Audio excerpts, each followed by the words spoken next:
It's feast or famine in this business. All right. It is. So it's like when I'm consistently moving, I am going all the time. And then when you're not doing quite as much, you start to get a little lethargic and it's feast or famine in this business. All right. Let me close that. All right. And we're just waiting for our CPA, certified financial planner, my good friend Gary. I've went to high school with Gary, and we've known each other for over 30 years now. And he's a very successful entrepreneur. He does a lot of other things, but he's very knowledgeable in taxes and wealth planning. And so he owns a couple different businesses. One's a wealth management company. And then he's also a CPA, and he has a bookkeeping firm as well. So he helps me out with all that stuff. And I think I hear myself in the background. Is that you, Gary? It is. Sweet. Welcome, my friend. I'll turn mine down. Yeah. And let me see here. I'm going to share. Let's see I'm not very good at Zoom. So I'm trying to figure out how to get you. Oh, there you are. Sweet. Can everyone see Gary? Such an idiot. I want to make you the primary though, Gary. I don't want to be the one on the main screen here. So Everyone do it. When he talks, he comes up. Yeah. Okay. Well, then I'm just going to shut up and no, I'm going to ask some questions here, but shoot. So Gary, first, we got a bunch of notary publics here. A lot of them are brand new or just getting started in the business. And, they have questions about, should they keep themselves a sole proprietorship? Should they do an LLC? Should they do an S Corp or C Corp?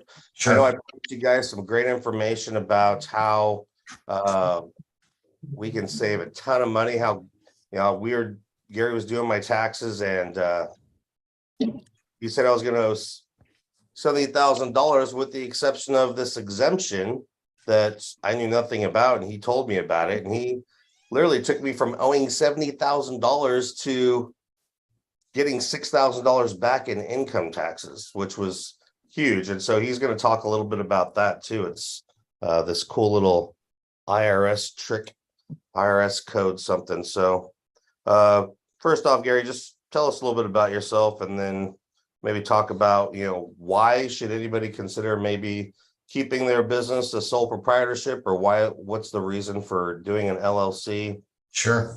And then some of the benefits of, being a business owner. What can we write off? What can't we write off? And then the big finale, what is it that was a lot that took me from owing 70 grand to getting $6,000 back? Okay, sure. So good questions, Mike.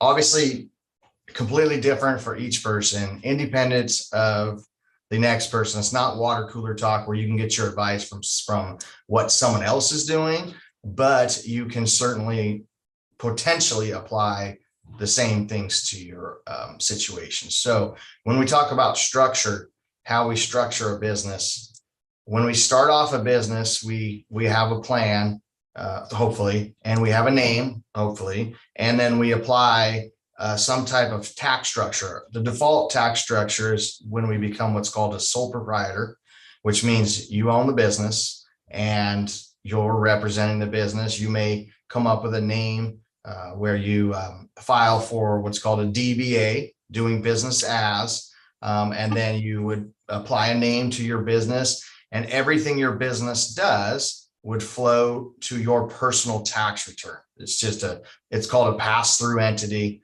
meaning if you make $1 on your notary business, $1 on your window washing business, $1 on your mechanic shop, doesn't matter. If you're a sole proprietor, it's going to push to your personal tax return.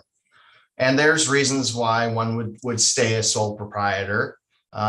There's generally, when you become an LLC or an S Corp or C Corp or one of these other entities, there's generally a little bit more compliance paperwork, potentially maybe a little bit more costs involved doing different types of returns. So it has to make financial sense. But at the core, there's a few benefits why one would go one step beyond the sole proprietorship, which is generally the most well recognized form of an entity, which is called an LLC, which you've all probably heard of. LLC stands for limited liability company. That is all that it does, is limits your liability as a business owner. It does not serve as a real tax shield or benefit, but it serves as a warm blanket around you where, depending on, once again, what type of business you have, it could potentially shield you from personal losses. It keeps you away from the public versus private structure. It's a little bit more private. From a business standpoint, having an LLC or incorporating is a much more pronounced level of business. So if you're trying to go into title companies or realtors or the sources of your referrals, they're going to like that better than if I just show up and I'm a notary and I'm Garrick Gookin. It doesn't mean I have to have a fancy name, but generally when you're a business versus a sole prop, it's a recognized difference in structure, recognized difference in compliance, and you're going to have a little bit more of a ability to, carry a little more clout. Okay. So structure is important. Some of you may have spouses who also work and have different types of income. So they may have W-2 income. You may have W-2 income where you're also working and receiving a normal paycheck on top of your notary business. And your spouse may also be doing the same thing, or your spouse may have a corporation, or your spouse may have a sole proprietorship, and you're meshing all of these different incomes up on one tax return. So that's super important to make sure how you're being taxed is important. C Corp, S Corp, those are elections on how you are taxed. When you file an LLC can be taxed different ways. An LLC can be taxed as an S Corp. S Corp is an election, so it can be taxed that way. It can be taxed as a C Corp. There's reasons why one would do that. But in the notarial business, what Mike was alluding to is for doing notarial acts, you are alleviated from paying the self-employment tax on those monies if you are segregating them out, which means if and when you go to do a signing, if said signing, let's take for example, is a $100 signing and it's 5 signatures, those 5 signatures at your rate would be not subject to self-employment tax. So if you're at $15 a signature or 10 or whatever it is now, 15, the 75 would not be subject to the 15.7% self-employment tax. The 25 would be then your actual cost for running the business, which then you would be able to take that down to probably near zero through your mileage and through your other expenses. So it's a loophole for notaries, notarial professionals to not be subject to that self-employment tax. But that also begs the question, when we don't pay into that self-employment tax, you are reducing your potential Social Security down the road, which is a consideration for some if that is going to be your only source of retirement or a very important source of your retirement. So reducing taxes down, although primary goal, it's not the answer for everyone. So there are strategies involved to, obviously we want to minimize taxes. We don't want to really minimize taxes. We want to destroy our tax bill. That's a better way of putting it. But everybody talks about minimizing, not real sure what that means. That just means saving a nickel. We want to destroy it. But we also have the ability to put way through retirement plans and different investment chassis where we might need to show more income. So I'll leave it at that, Mike, if that makes any sense at all. I'm glad you brought up that point about, there are reciprocations or, if you're not paying into self-employment, you're not getting your social security. Yeah. So you definitely have to weigh out those options. Yeah. Sounds like, our jobs there's a huge amount of liability that's involved with, doing what we do and the fraud potential behind it all. And even if we're the best notary in the world and we're making sure those IDs are correct, I mean, there's people out there that are better criminals than we are notaries and know how to make up great fake IDs. And, that's why we have our errors and omissions insurance and all those other things that protect us. But having that limited liability would also protect our families and everything that we hold near and dear outside of our business. From what I'm understanding, is that correct?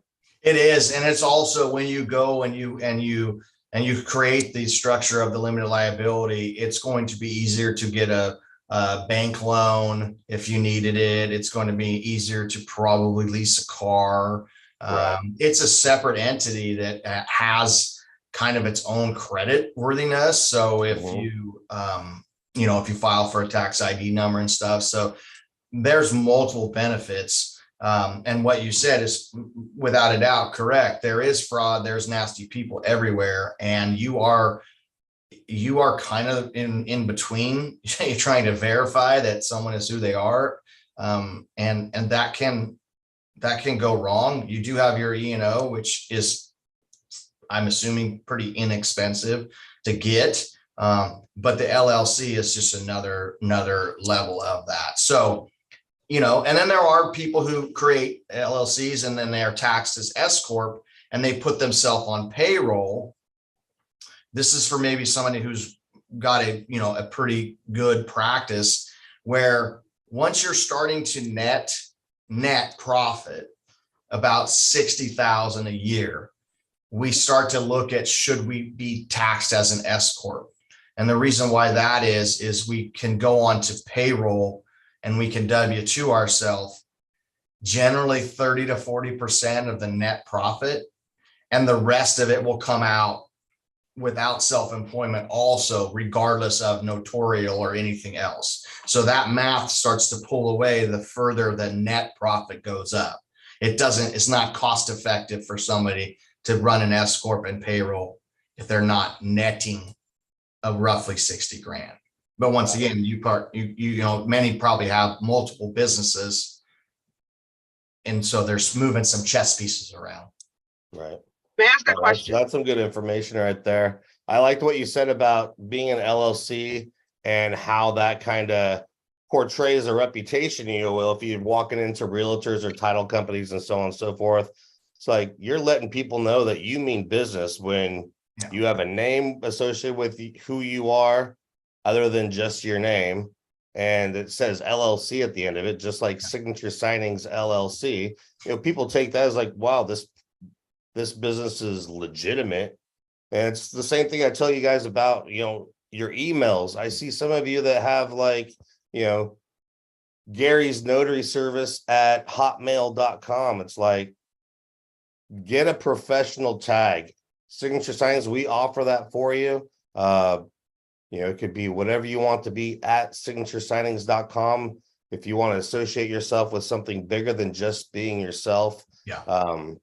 But the perception of being a professional is huge on just making a couple little minor things like have an LLC at the end or a professional email account that's not Hotlink or Earthlink or whatever, So when we consult, Mike, with people on setting up a business, it's just shocking to me how some people have no identity and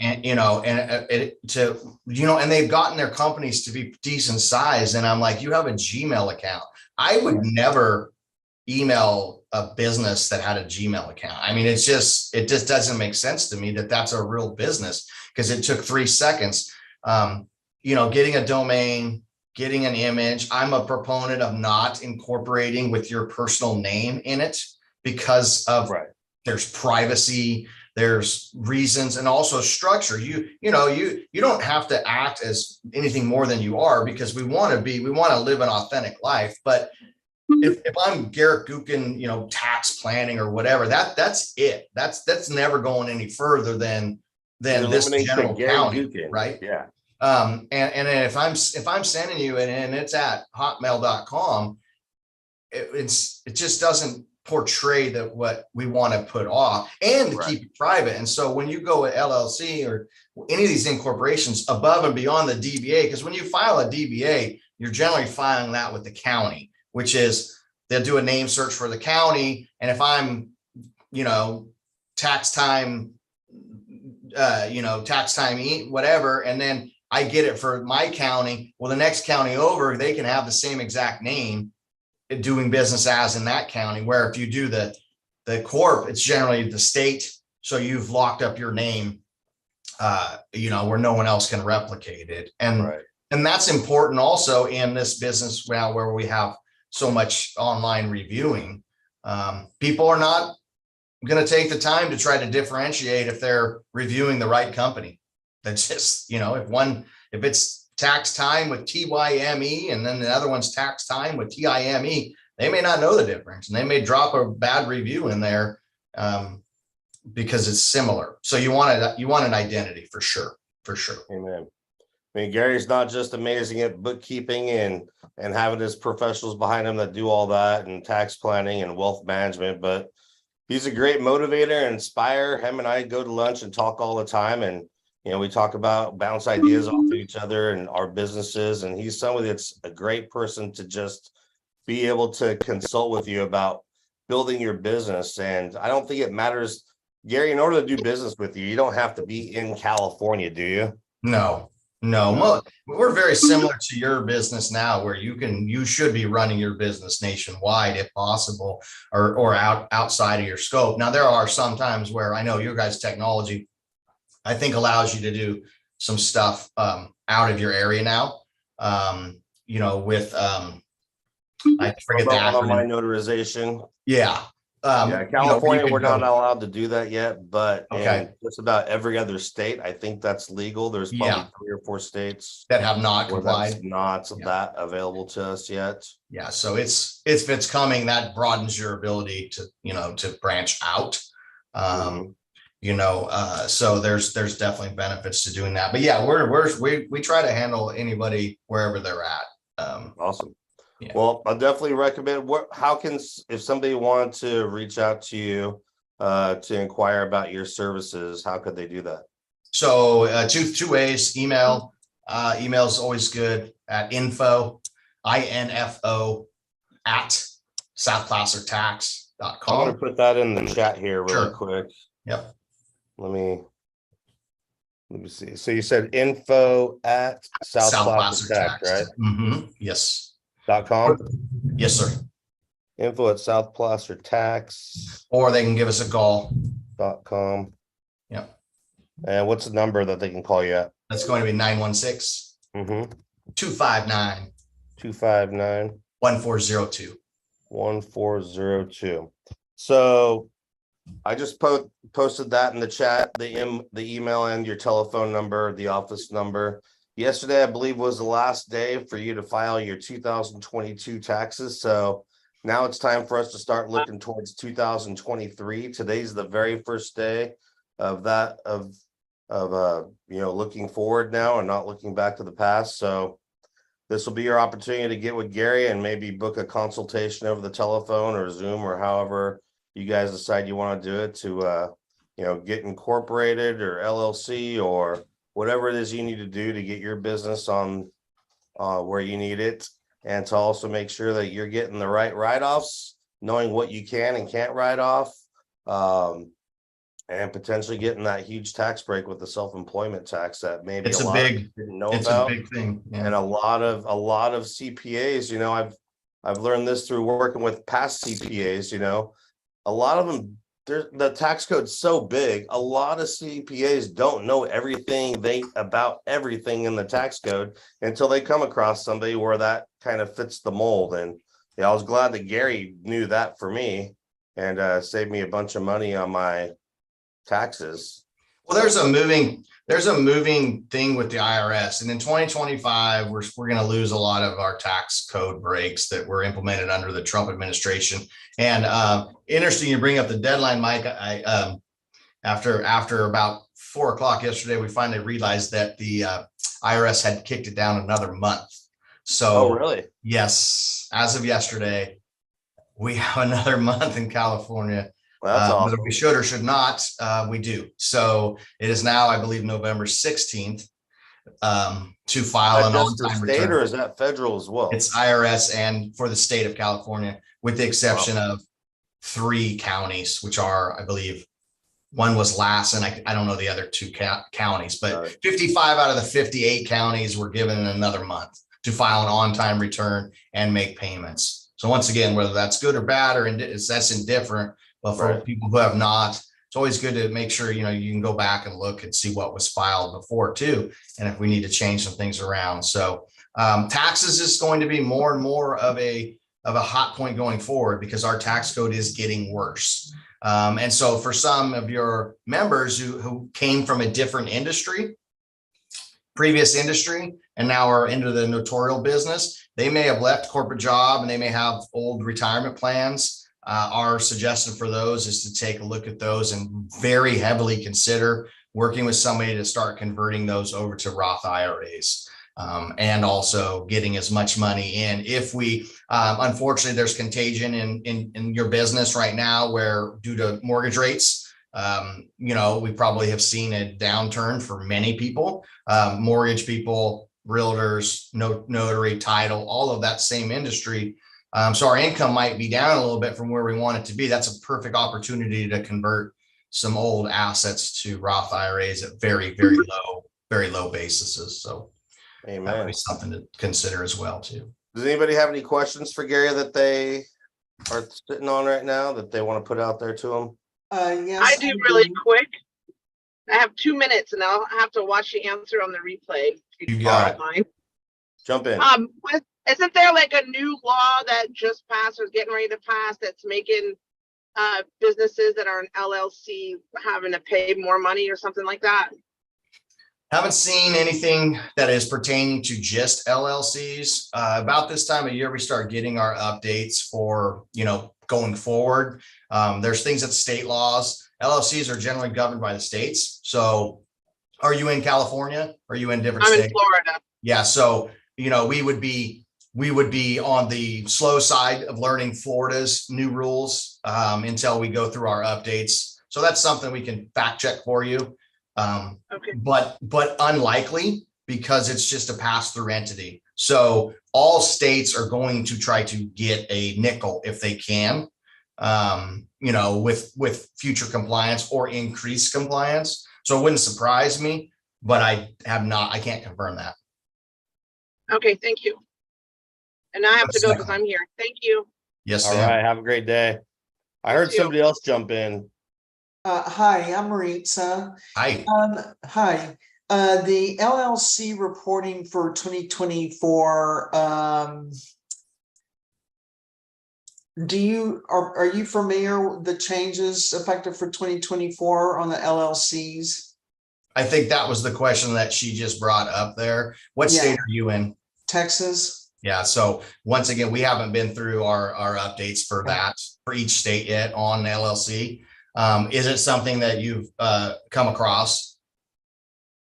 No, not yet. So I'm just, it was a little confusing when I read it. And if just to take a shot in the dark, because your Florida and your Texas don't have state income tax and LLCs pass through and our state ran, generally you're filing it with the state. You're not filing an IRS LLC return. You're filing an you're filing a Schedule C on your IRS return. And then the LLC portion is on the state return, which Texas doesn't have. So if anything, it would be probably an increased compliant form, where you're doing maybe like a statement of information or something one time a year. But I can't imagine it's something super involved. It's possible, but I can't connect the dots in my head where they're going with that. I do have one last question, and it's not really a tax question, but it's something, Mike, that you brought up about emails. Yeah. Like, for instance, if you do a professional email such as Maritza at signaturessigners.com, it would seem that it would be that you'd be committed to only use that email down the road for your business. And let's say that I detach myself from your business and I'm stuck with that email. Or if I use my domain email, if I don't have my domain later on down the road, then I can't use the domain email. So, I do have a Gmail account. I haven't had any issues with it. Right. So, I mean, I Those are don't, definitely all options you need to outweigh, to weigh out, because you're correct. You will be stuck with whatever domain or whatever email account you want to associate yourself with. I mean, we all have to start out somewhere, you Yeah. know. So being a brand new business owner, maybe you don't have a domain name yet or something to associate your email Yeah. account with, but eventually that's something you're going to want to have to be perceived as a true professional in this business. yeah. And I believe you can set up not to interrupt, but you could set up a forwarding email from the old one too, where you just if you change identities, you would just forward your old emails to your new one and you create a new one. So if you wanted to stop using, signature signings, that email, I don't know how it works within signature signings, but I wouldn't let that be an impediment to, getting that image, Right. Right. And it's feel one like- that you can certainly work around that. I honestly feel like my telephone number and my email address, I'm married to that stuff. Being a professional, I'm putting myself out there to the world. Nobody knows I'm a notary unless I give them the information that I give them to contact me. As soon as I change that, I lose every single contact that I've ever created using that information. They're never going to be able to reach out to me again if I have to change that for whatever reason. Yeah. It makes it more difficult. So, I mean, being a business owner, you've got to be married to the name. You've got to be married to the email. You've got to be married to the telephone number. It's commitment. Because if you change it, every single person you ever met that you gave that information to does not have your information any longer. Well, you've made it really easy, Mike, with the card that goes right to they can scan on their iPhone. Right. That's what I love, because you can update that. You can make the changes on the Mhm. digital card, and then that goes to anybody that you've ever made a direct contact with digitally with your digital business card. Yeah. And like anything else, we want to focus on the business side of it. Right. A lot of these other things they're kind of paralyzing little minute details that can keep us from the bigger picture. Of course, we're gonna change our plans later on down the road. If things are if opportunity comes up, but for now, I think that what you guys have going is a much better way of doing it, because you have some structure and you have some connections and you have the foot in the door already, which is, it's all about referral in your business. I mean, you've got to get title companies, agents using you and creating those relationships. Thank you for reaffirming that, because, I've sat in conferences and I've seen 300, 400, 500 different notaries sitting in, learning, and every single person has their own email address, their own telephone number. And there's just there's 500 different websites for 500 different notaries. And so what I've tried to do is create one brand where all of us can work together and bring all those resources together. So we're all not spending $1,500 to make a website. Yeah. We're not spending $50 a month for a telephone line and $8 for each email account that we've got. One brand, one name. You know who's got more signing opportunities than lenders and realtors and escrow officers? Notary publics. Mm. You know how many notary jobs I turn down all the time?